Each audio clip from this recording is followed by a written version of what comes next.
हो यसरी माटोमा चाहिँ यसरी के भन्छ लसुन रोपिन्छ हामी हो कि यसरी यसरी खनिन्छ गोडिन्छ मेहनत गरिन्छ घुको थाप्राहरू माटो बचाउ अभियानमा लाग्ने मान्छेहरूलाई पुरै के भन्छ खुट्टा तान्ने अर्कैले के पनि गर्न सक्दैन भन्ने है माटोलाई माया गर्ने पुरानले चाहिँ के चाहिँ गर्यो खोइ के चाहिँ खुल्कायो त्यो चाहिँ म हेर्नु मन लागेको छ के है माटोमा यसरी के गर्नुपर्छ साग रोप्नुपर्छ होइन यहाँ के भन्छ यो लसुन प्याज पनि छ हामीसँग यहाँ साग पनि छ सागी यसरी काम गर्ने हो क्या माटोलाई माया गर्नुपर्छ नि माटोको महत्त्व के हो भन्ने कुरा थाहा छैन केटाहरूलाई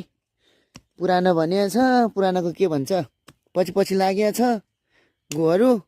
यसरी यसरी खन्नु पर्यो यसरी खन्ने हो है अर्कोको विरोध नगर केटा हो यसरी लाग्ने हो यसरी मेहनत गर्न दुःख गर केटा हो है यसरी यसरी खन्नुपर्छ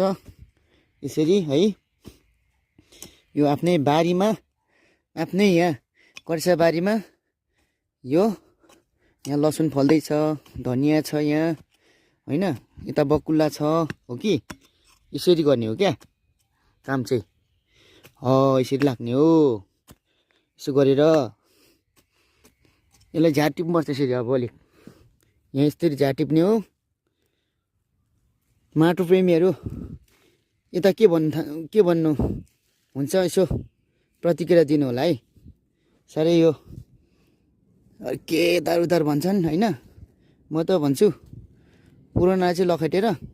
नयाँ चाहिँ अगाडि बढ्नुपर्छ हर्क साम्पाङसँग धेरै भिजन छ हो अब हर्क साम्पाङले हो देश बनाउने भनेको हो कि त्यस्तो छ है साथीहरू यता चाहिँ यसरी जाने हो क्या अगाडि यस्तो तरिकाले